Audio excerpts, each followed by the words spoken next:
ড্রাইভারদের 400 টাকা করে প্যাকেট আছে। তা আমি গাড়ি চালিয়ে এসছি, আমি ড্রাইভার, তাহলে 1200 টাকাটা দেবো কেন? আচ্ছা, 1200 টাকা যে মেম্বারশিপ পিকনিকের ফিতে কেন দেবো? কেন দেবো? 400 টাকা দিয়ে ওই প্যাকেট নেবো, হ্যাঁ রাত্রে বাড়িতে খেয়ে নেবো। রাত্রে বাড়িতে খেয়ে নেবে, লজিক্যাল না বল? প্যাকেটটা পরশু দিলে হবে, আর যেগুলো বেড়ে যাবে আমরা রেখে দেবো। পরশু দিবি কেন? মানে ফার্মেন্টেশনের পরে দিলে হবে, ভাতগুলো একটু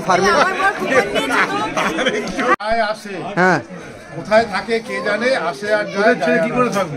আজকে আমার কলকাতার টিকিট ছিল যাওয়ার, আমি ক্যান্সেল করলাম, মানে আসবো বলে। বুঝতে হবে মনের মধ্যে ব্যাপারটা। তো তোমাকে ডিসকাউন্ট দিয়েছে এর জন্য? কিছু দেয়নি, কিছু তো। তা ভাবলাম গাড়ি চালিয়ে এলাম আনন্দ, 400 টাকা আমায় ড্রাইভারের প্যাকেট দেবে, তাও দেয়নি। ও কাকা আই জায়গা, ও কাকা আই জায়গা, ও কাকা আই জায়গা। আর যাবি 100 টাকাও নিলাম না, 50 টাকা নিলাম, আবার সেকেন্ড কার্ডটাও দেবজিৎ নিয়ে নিল। তুমি দুটো কার্ড ছিল না তোমার? হ্যাঁ, সেকেন্ড কার্ড নিয়ে নিল আমার থেকে। দুটোই হেরে গেছো? একটা 50 টাকা বল। চকলেট